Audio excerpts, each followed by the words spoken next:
Subscribe कीजिए दोस्तों हमारे चैनल को। नोटिफिकेशन पाने के लिए बेल आइकन को प्रेस कीजिए। गुड मॉर्निंग बच्चों। आज हम 9th क्लास में लेसन नंबर 2 भारत के स्वरूप इसका हम अध्ययन करेंगे। पहला पार्ट जो था आकार और स्थिति, भारत की स्थिति और आकार कैसा है उसके बारे में पहले लेसन में अपन ने अध्ययन किया। ठीक है ना, पहले लेसन में अध्ययन किया था भाई आकार कैसा है इसका और स्थिति कैसी है पृथ्वी के अंदर। उसके बाद जो इसका लेसन नंबर 2 है भारत का भौतिक स्वरूप कैसा है। दो दृष्टि से देखते हैं अपन स्वरूपों को। कितने दृष्टि से? दो तरफ से देखें। एक तो है भौगोलिक दृष्टि, कौन सी है? एक तो है भौगोलिक और एक है सांस्कृतिक दृष्टि। एक है सांस्कृतिक दृष्टि। तो इस भौगोलिक दृष्टि में तो ये सारे आएंगे।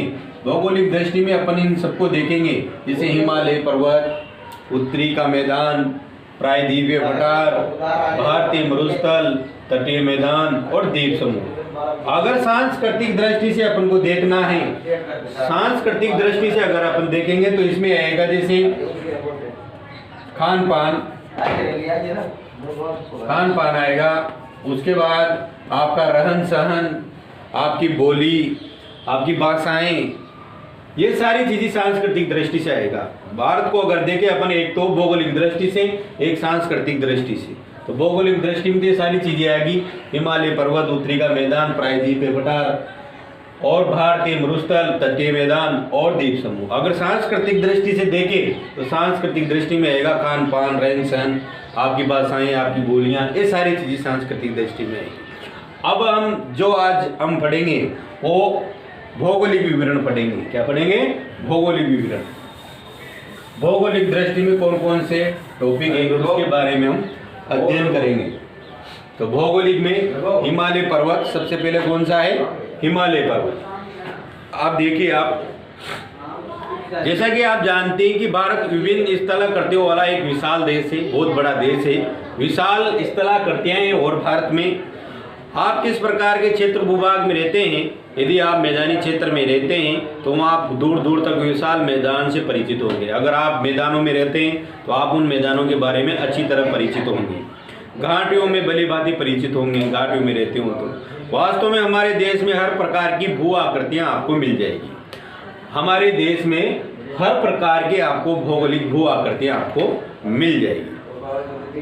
जैसे पर्वत है, मैदान है, मरुस्थल है, द्वीप समूह है, पठार है, यह सब आकृतियां आपको हमारे भारत के अंदर देखने को मिल जाएगी। भारत की भूमि बहुत अधिक भौतिक विभिन्नताओं से भरी हुई है।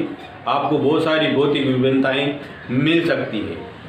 भूगर्भीय तौर पे प्रायद्वीपीय पठार पृथ्वी की सतह पर प्राचीनतम भाग है। इसे भूमि का एक बहुत बड़ा स्थिर भाग भी माना जाता है, परंतु हाल ही में भूकंपों ने इसे गलत साबित कर दिया। भूगर्भ वैज्ञानिकों के अनुसार हिमालय पर्वत एक स्थिर भाग है। हिमालय पर्वत क्या है? एक स्थिर भाग है। उसके बाद देखिए, जिससे ऊंचे शिखर, गहरी घाटियां, तेज बहने वाली नदियां, ये सारी चीजें हिमालय पर्वत से देखने को मिलेगी आपको। एक तो ऊंचे ऊंचे शिखर, उसके बाद एक गहरी घाटियाँ भी आपको हिमालय पर्वत पर देखने को मिल जाएगी। एक नदियाँ, तेज बहाव से बहने वाली सारी नदियाँ भी हिमालय पर्वत पर आपको देखने को मिल जाएगी। उत्तरी के मैदान जलोढ़ और प्रायद्वीपीय पठार के आग्नेय रूपांतरित शैलें बनने और कम ऊंची वाली पहाड़ियाँ चौड़ी घाटियों से बना है। ये सारी चीज़ें आपको हिमालय पर्वत पर देखने को मिल जाएगी। अब आप देखिए, इसका भौगोलिक विवरण है हमारे भारत का। पहला है हिमालय पर्वत, उत्तरी का मैदान, प्रायद्वीपीय पठार, भारतीय मरुस्थल, तटीय मैदान और द्वीप समूह। तो सबसे पहले जो अपन अध्ययन करेंगे वो करेंगे हिमालय पर्वत श्रृंखला के बारे में। भाई हिमालय पर्वत पे क्या है, कैसा है, उसके बारे में अपन अध्ययन करेंगे। तो देखिए आप, भारत की उत्तरी सीमा पर विस्तृत हिमालय भूगर्भीय रूप से युवा व बनावट के दृष्टिकोण से वलित पर्वत श्रृंखला, ये पर्वत श्रृंखला पश्चिम और पूर्व दिशा से सिंधु से लेकर ब्रह्मपुत्र तक फैली हुई है। कहाँ तक फैली हुई है भाई? ये वो कह रहा है कि पूर्व पश्चिम से पूर्व दिशा से, ये देखो मतलब यहाँ से फैला हुआ है। ये है उत्तर, दक्षिण, पूर्व और पश्चिम। तो कह रहा है पश्चिम दिशा से लेकर, मतलब यहाँ से लेकर ये, यहाँ से लेकर ये सारा हिमालय पर्वत ही फैला हुआ ऊपर, यहाँ से लेकर इस सिंधु तक लेकर पूरा हिमालय पर्वत फैला हुआ है। आगे देखिए आप, हिमालय विश्व की सबसे ऊंची पर्वत श्रेणी है। हिमालय विश्व की सबसे ऊंची पर्वत श्रेणी है। अत्यधिक असम अवरोधों में से एक है। ये 2400 किमी लंबाई तक फैली एक अर्धवर्त निर्माण करते हैं। इसकी चौड़ाई कश्मीर से 400 किमी, अरुणाचल प्रदेश में 150 किमी है। पश्चिमी भाग की अपेक्षा पूर्वी भाग की ऊंचाई अधिक विविधता पाई जाती है। पश्चिमी भाग की अपेक्षा, इस भाग की अपेक्षा ये भाग अधिक ऊंचा मिलेगा आपको। इस भाग की अपेक्षा ये भाग आपको अधिक ऊंचा मिलेगा हिमालय पर्वत। आगे देखिए आप, इन श्रृंखलाओं के बीच बहुत अधिक संख्याओं में घाटियां पाई जाती है। इनमें जो घाटियां होती है, ये घाटी जैसे ये पर्वत है तो ये ऐसे ये आपको घाटियां, बहुत सारी घाटियां आपको मिलेगी।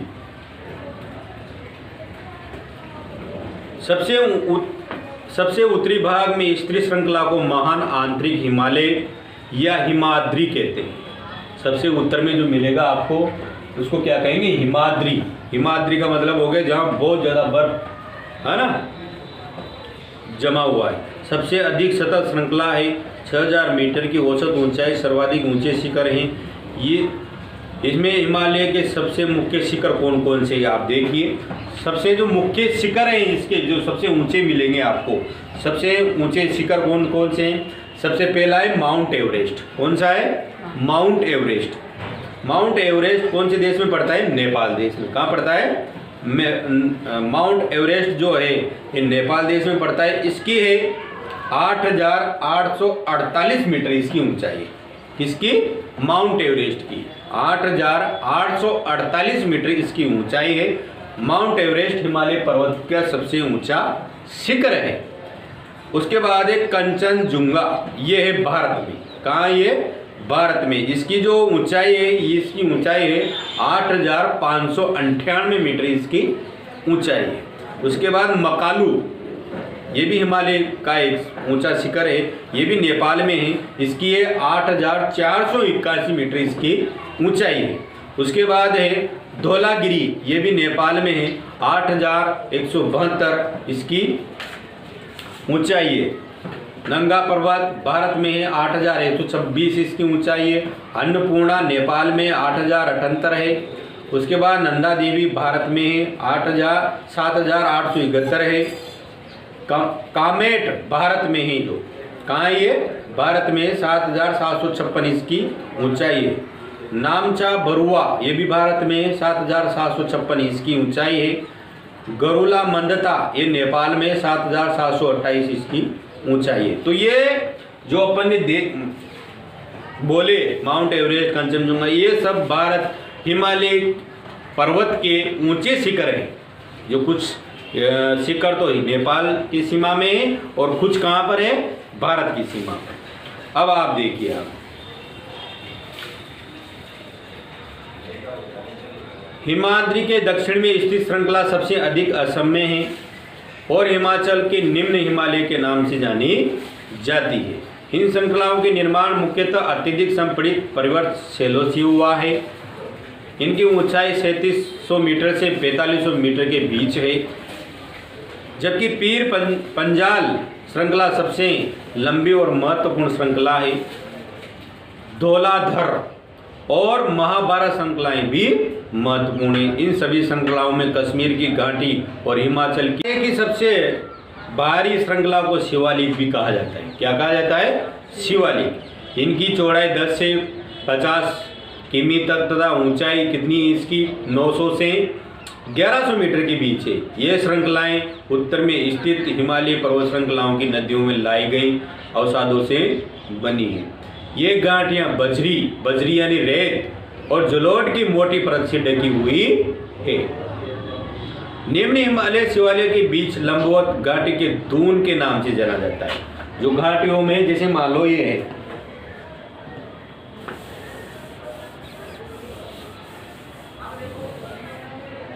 घाटियां जैसे हिमालय पर्वत की ये घाटियां ये ऐसे, तो ये जो बीच की जो दूरी रहेगी ना, इसे दून भी कहा जाता है। क्या कहा जाता है? दून।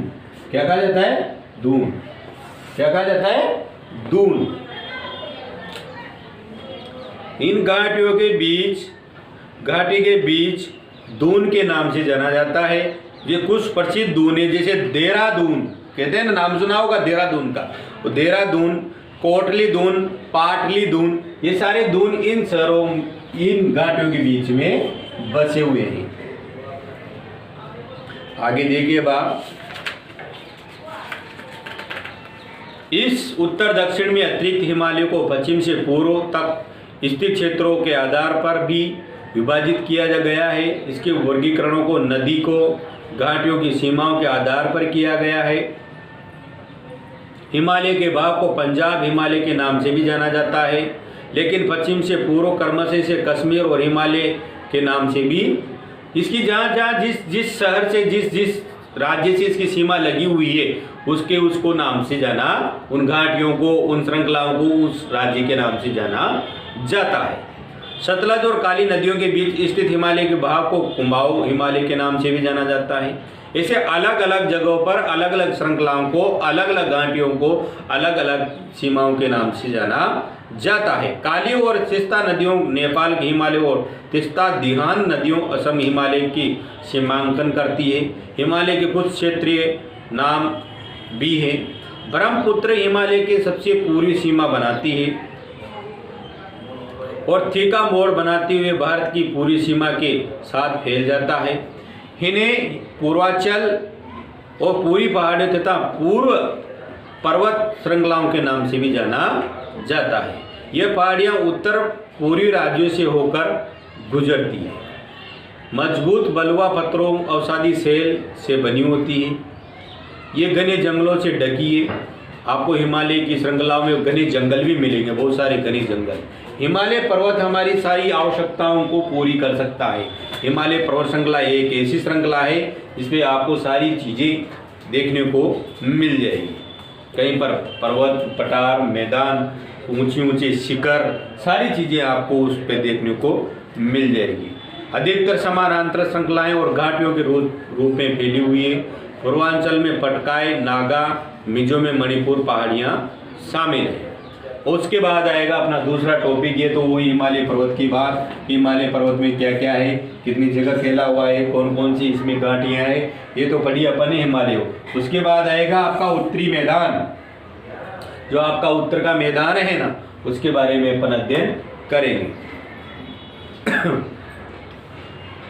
देखो भाई, उत्तरी मैदान कहाँ से कहाँ तक फैला हुआ है। उत्तरी मैदान की 3 प्रमुख नदियां सिंधु, गंगा और ब्रह्मपुत्र। कौन कौन सी नदियों के नाम बताए इसने? सिंधु, गंगा और ब्रह्मपुत्र। इनकी और सहायक नदियों से बना है।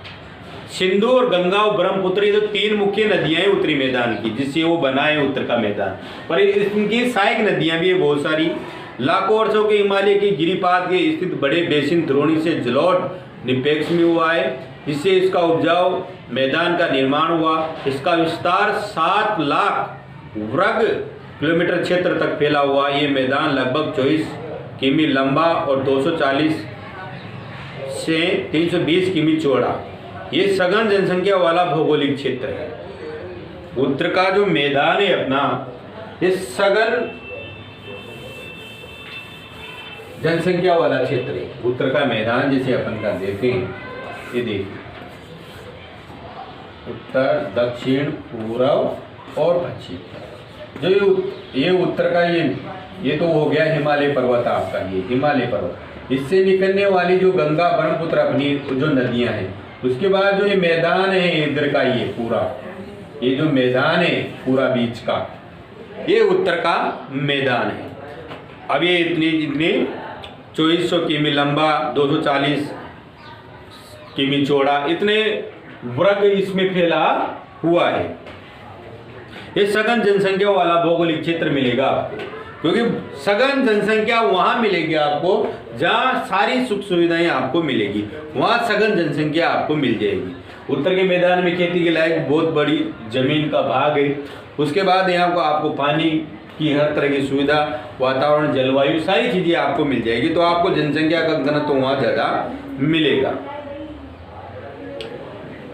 समृद्ध मृदा आवरण है एक, तो यहाँ पर क्या कारण है कि सघन जनसंख्या मिलेगी, पर्याप्त पानी की उपलब्धता है एक वहाँ अनुकूल जलवायु है। कारण कृषि भी दृष्टि से भारत अत्यधिक उत्पादक क्षेत्र इसी क्षेत्र से बना हुआ है, उत्तर के मैदानों से। उत्तरी पर्वतों से आने वाली नदियां निपेक्षण कार्य में लगी हुई है। नदियों के निचले भाग में ढाल कम होने के कारण नदियां गति कम हो जाती है, यहाँ से पहाड़ों से निकलती है, फिर इधर मैदानी क्षेत्रों में आने पर उनकी ढाल भी कम हो जाती है, जिसके कारण परिणामस्वरूप द्वीपों का निर्माण भी होता है। ये नदियां अपने निचले भाग में गाद एकत्र जाने के कारण बहुत सी धाराएं बढ़ जाती है। इन धाराओं को वितरिकाएं कहा जाता है। क्या कहा जाता है? वितरिकाएं भी कहा जाता है। दोआब, देखिए आप इस टॉपिक को पढ़िए। दोआब का अर्थ है दो नदियों के बीच का भाग। जैसे दो नदियां हैं, कौन सी? दो नदियां।